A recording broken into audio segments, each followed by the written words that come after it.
Good afternoon, students, and welcome to today's lecture on how to be an archaeologist.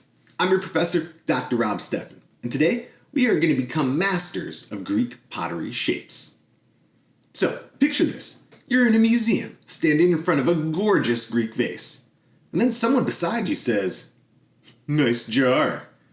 You scoff internally. A jar? No, my friend, that's an amphora, a storage vessel for oil and wine. And it just happens to be the backbone of ancient Greek trade. So you drop some knowledge, they look at you in awe, and suddenly you're the coolest person in the room. That's the power of knowing your Greek pottery shapes. So let's break it down to some easy hacks so you'll never mix up a crater and a kylix again.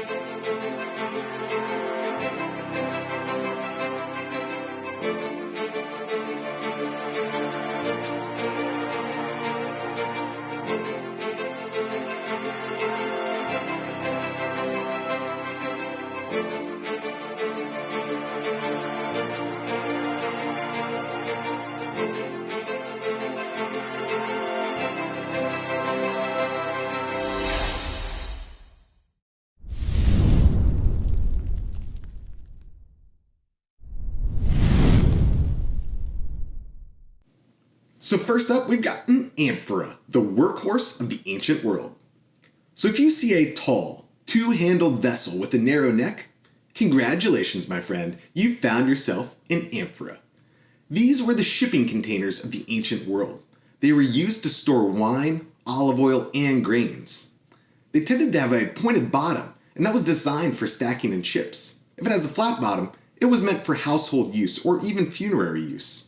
The fancier ones even had painted mythological scenes, because why store your olive oil in anything less than a masterpiece? Key takeaway, if it's tall, two-handled, and functional, that thing is an amphora.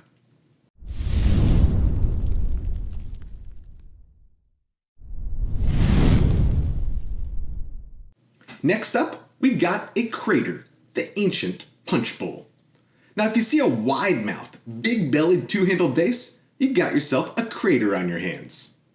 This was the ultimate party essential in ancient Greece.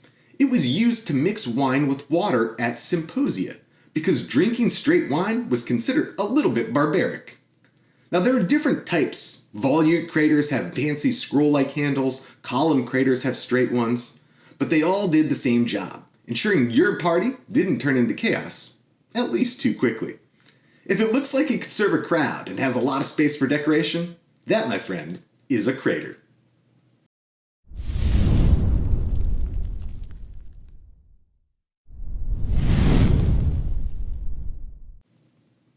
Alright, now we move on to the kylix, the ancient Greek wine glass.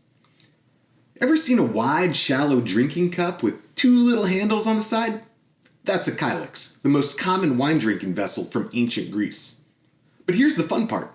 Many of them had hidden images at the bottom that would only appear once you finished your drink. Imagine sipping your wine only to be greeted by a cheeky Dionysus lounging inside your cup. Kylixes, the plural of kylix, were also used in symposia drinking games, where guests had to flick the last little drops of wine at a target. So if it looks like a cross between a dinner plate and a wine glass, that, my friend, is a kylix.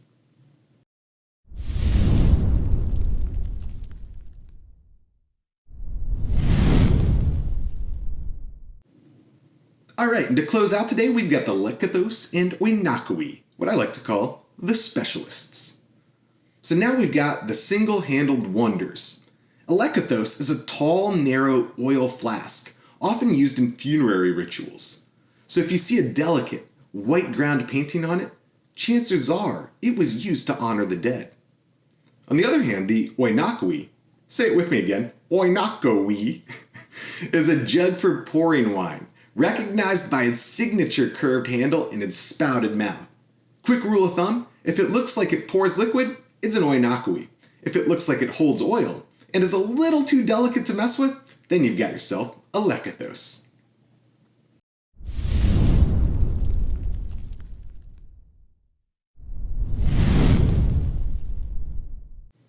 Alright, now let's wrap up with the ultimate pottery shape cheat sheet. First off, we've got the amphora. It's tall, two-handled, and used for storage. Storage? The shipping container of the ancient world. Next up, we've got the crater. It's wide-mouthed, party-sized, and used for mixing wine. The punch bowl of antiquity. Then we've got the kylix, shallow, two-handled drinking cup, the ultimate Greek wine glass. The lekythos is tall, single-handled, and it's used for oil, often used in funerary rituals. And finally, we've got the oinochoe, a jug carved with handle and spout. It was used for pouring wine. And there you've got it. Next time someone calls an amphora a jar, you can step in, set the record straight, and walk away knowing you've made the world a little bit smarter.